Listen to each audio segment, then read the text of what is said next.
Hello，大家好啊，我係 Thomas。今次咧就同大家講下 sin、cos 嘅圖像變換題目。咁啊，即係依一類型嘅題目。嗱，咁個題目會有條曲線俾我哋啦。咁跟住咧就會問翻究竟呢條曲線係邊一個函數啦，又或者叫我哋揾翻啲係數 coefficient 嘅值出嚟嘅。咁今次咧就同大家講下點樣去處理呢啲咁嘅題目。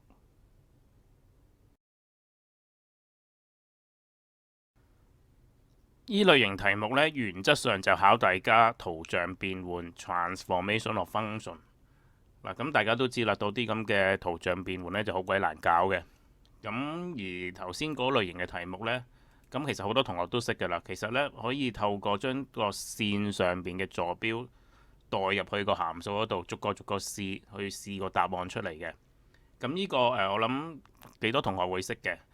咁但係除此以外呢，其實我哋仲有一樣嘢可以試嘅。咁就係個 y 截佢個 y-intercept 嘅正負。咁呢一個呢，亦都係我今次想大家特別要留意嘅地方。好啦，咁我哋就由最基本嘅嘢開始講起啦。嗱，咁我哋睇一睇2012年呢條題目作為例子。嗱，咁呢啲題目呢，會俾咗一啲喺條曲線上面嘅坐標我哋嘅。嗱，咁第一步我哋就將啲坐標呢，用個序偶即係 ordered pair 嘅形式呢，寫翻佢出嚟先，即係咁樣。因為呢，因為我哋代數字嘅時候呢，有時會亂啊嚇，因為你有 x 有 y 咁樣呢。咁首先將啲坐標呢，以咁嘅形式寫翻出嚟先嚇，咁我哋呢就會冇咁容易亂，冇咁容易錯嘅。呢個做法嘅原理呢，就係如果啫嚇，如果 A 呢個選項係正確答案嘅話呢，咁我將呢條曲線上邊所有已知嘅坐標代入去個函數入邊，咁個等號呢都應該係成立嘅。咁調翻轉嚟講，如果我哋揾到任何一點，是但一點啫，咁佢個坐標代入去個函數嘅時候，發覺等號唔成立嘅話呢，咁呢個選項呢必定係錯誤嘅。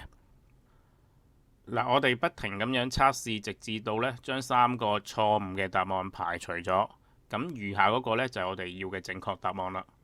嗱，咁舉個例，嗱，咁呢度呢有3點坐標，我哋係知嘅，咁我哋隨意揀一點。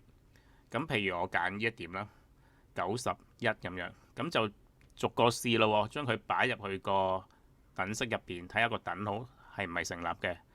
嗱，咁啊，即係將90擺落嚟呢個位，咁啊揾個計數機篤佢出嚟啦。咁篤出嚟呢係3.12。咁嗱，個左手邊應該係 y，咁應該係1嚟噶嘛。咁呢個計出嚟唔係1喎，咁即係話呢，我哋可以確定 A 呢係錯誤嘅答案。咁繼續試啦嚇，咁啊試個 B 啦，將90擺落嚟呢度，咁會計到-2，咁又唔係1喎，咁又係錯。跟住 C 啦，計到係6.12嘅，咁亦都係錯。咁我哋都試埋個 D 啦嚇，咁今次計出嚟呢就係1啦，咁所以呢 D 呢就係正確答案。呢條題目呢可以話係特別簡單、特別容易嘅。咁我哋睇一條麻煩少少嘅題目啦。嗱，咁今次呢個問法就有少少分別嘅，因為個 function 個函數呢就固定咗㗎啦。咁個 A、B、C、D 呢只係啲係數 coefficient 嘅值。嗱，咁個做法都係一樣嘅嚇，將啲係數嘅值同埋個坐標代入去個 function 嗰度去測試個等號。嗱，咁呢條曲線呢，有好多坐標，我哋都知喎。個題目俾咗好多坐標我哋啦。咁第一步將佢用序偶啊 ordered pair 嘅形式寫翻出嚟，咁樣會冇咁容易錯嘅。嗱，咁跟住就喺呢幾點咁揀一點出嚟，咁揀邊點呢？其實都係撞手神嘅啫，所以都冇乜所謂嘅。咁譬如我揀呢一點啦，1204。嗱，咁啊將啲 A 啊 B 啊x 嘅值咁啊代晒落嚟個函數嘅右手邊啦，咁即係 a 等於1，x 等於120，b 就等於3嚇。咁計出嚟咩呢？計出嚟4喎，咁同個 y 坐標一樣喎，係4喎。咁 a 係咪答案呢？我哋唔能夠確定 a 係答案嘅。咁我哋要繼續試落去嚇。咁最後會發覺咩呢？b、c、d 計出嚟呢都係4嘅喎。咁所以我哋根本就係唔能夠排除任何一個答案嘅。咁跟住我哋要點做呢？咁我哋就要揀第二點嚟到試啦。咁譬如我揀呢一點啦，30、0，咁用同一個方法啊，X 就代30，跟住 A 就代1，B 就代3，咁計出嚟呢，就會得到2啦。咁而其他選項都一樣咁計，就分別計到呢4個數出嚟啦。嗱，咁可以排除咗 A、C、D 係答案啦，因為呢一點呢個 Y 坐標係0嚟噶嘛，咁所以得 B 呢個選擇呢個計出嚟嘅值係0嚟嘅啫。咁 A、C、D 都一次過可以排除晒啦，咁所以呢 B 就係正確答案。從呢條題目呢，我哋見到其實當我哋將啲點代入去，我哋試到個等號係成立係啱嘅話呢，其實佢係幫唔到我哋嘅。相反，試到佢係錯嘅，其實先可以排除咗嗰個選項咁樣，先至幫到我哋嘅咁樣。嗱，咁同埋記得啦嚇，當你試咗某一點，咁都未能夠確定到邊一個係正確答案，咁我哋就要揾另一點嚇，揾第二點嚟到試，一路咁重複試，直至到你判斷到邊一個係正確答案為止。跟住再睇下一條啦。嗱，咁呢條題目呢，我哋已知嘅坐標就好少喎。咁呢樣係壞事嚟嘅喎嚇。咁我哋可以試嘅點就少啦。嗱，咁我哋會知道呢一點啦係1500啦。咁而一點呢，咁佢就俾咗個 Y 坐標我哋，但係就冇俾到個 X 坐標我哋喎。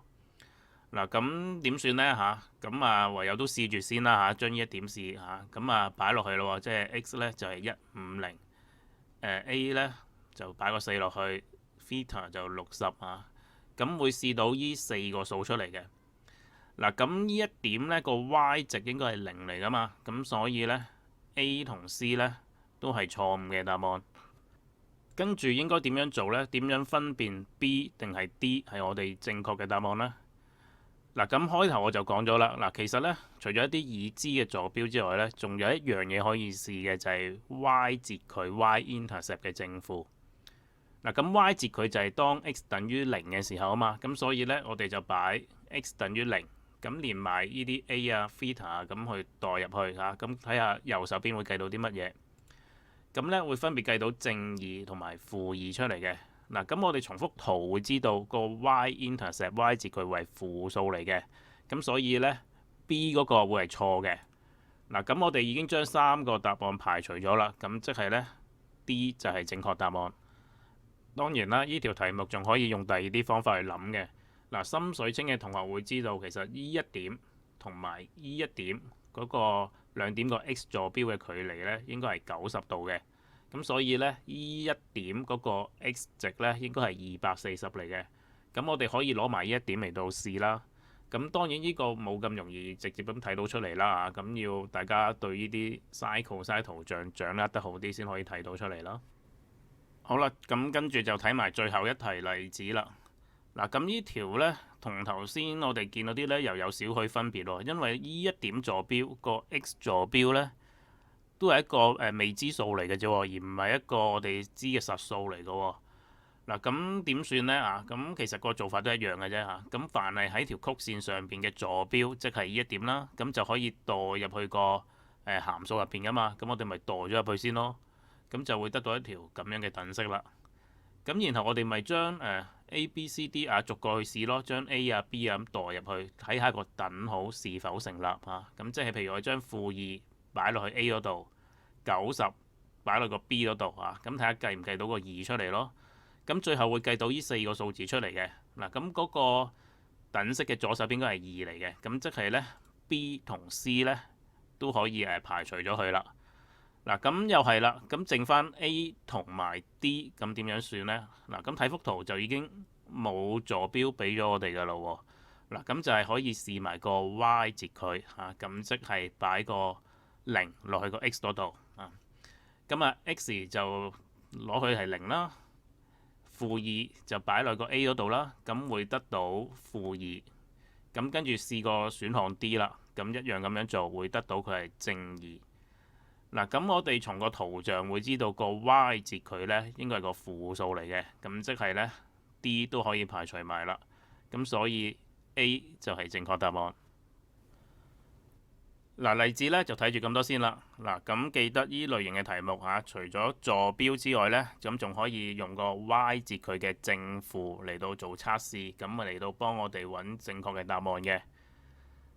咁今日講嘅嘢係咁多啦。嗱，咁記得訂閱我哋嘅頻道啦。咁亦都希望大家可以like 我個 Facebook page 啦。咁因為最近呢，我都希望有啲改變啦，係希望可以喺個 Facebook 嗰度同大家分享下啲數學以外嘅嘢啦。咁希望同大家可以多啲溝通，多啲互動啦。好，咁今日講嘅嘢係咁多啦，下次再見啦，拜拜。